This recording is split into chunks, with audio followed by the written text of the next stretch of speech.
Hey Secondary 1 Math Prodigy, this is Coach Saiful with your daily dose of math mastery. So, yesterday I gave you a question. Let's take a look at the question again. The question was, study the following sequence.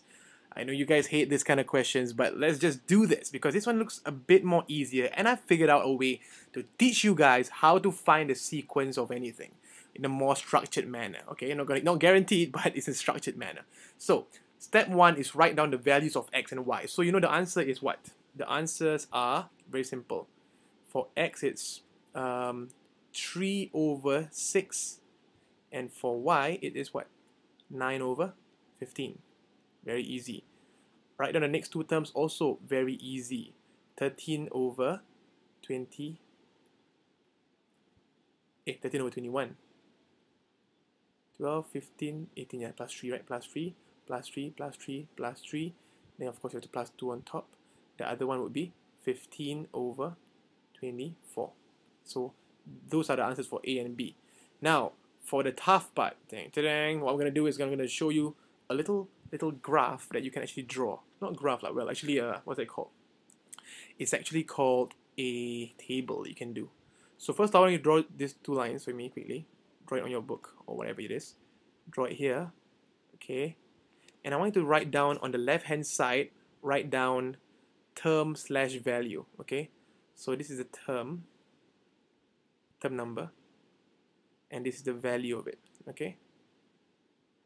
And in this case, there is I want to write down 1, 2, 3, 4, okay?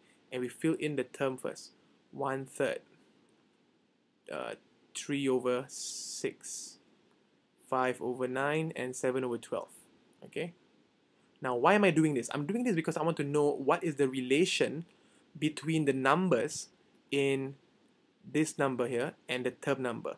That is the only way you can spot the pattern, okay? So the other thing you can do is, since this question has two values in it, I'm going to divide it into denominator and numerator. So numerator is here, and denominator is here, okay? So for the denominator, it's very clear.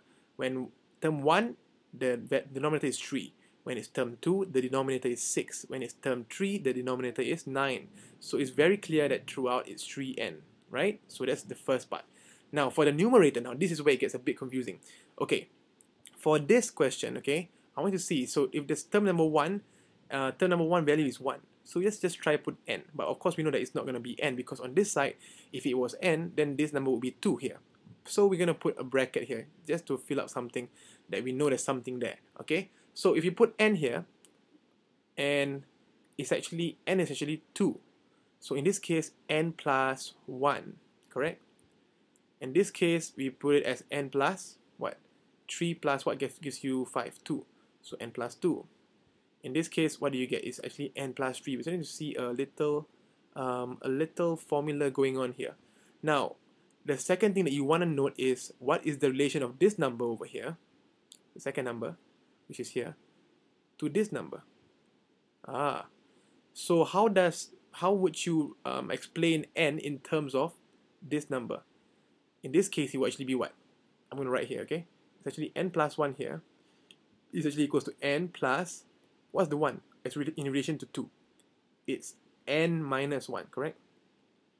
So let's try n plus n minus 1. That means n plus n minus 1 equals to what? 2n minus 1.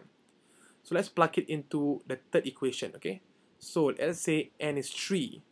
2 times 3 gives you 6 minus 1 gives you 5. Is it correct? Yes, it's correct. Let's try for the fourth term. It's n, that means we put it n, that means it becomes 4 plus 4 minus 1. 4 plus 3 equals 7, so it's correct. And so the answer, actually we've already stumbled on the answer. The answer is actually n plus n minus 1, which actually equals to 2n minus 1, and hence the nth term is actually going to be 2n minus 1 over 3n, and that's the answer. So if you got it right, give yourself a high five. You are a math prodigy. Good job. Okay, so now I'm not going to do anything difficult. Okay, I'm going to try to test your understanding of factorization. Okay, there's going to be two questions. It looks simple. One might be trickier than the other. I'm just going to give you a clue. One is trickier than the other.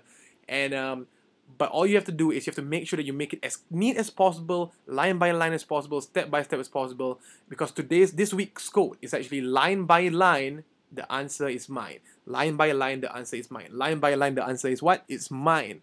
Step by step, line by line, the answer is mine. Why do I say this? Because in every question, if you were to just follow the question, each line for each line, and you write down the information you have, what you're going to find is that it's going to be very easy, like what you just did with the sequence, right? The other thing that I want you to note is that you must make sure that your method when you're doing, especially algebra, is you have to don't ever skip steps. I know sometimes moving things around might be very intuitive to you, but I want you to still write down, because when you write down, there is zero chance of actually making a mistake. But if you were to not write down the question step by step, to write the answer step by step, there will be at least be a 30-40% chance that you're going to make a mistake. So why take the risk, right? And it's only going to take you an extra 5 seconds maybe, yeah? So remember, line by line, the answer is mine. With that, this is Coach Saiful signing off. You are a math prodigy. Good job.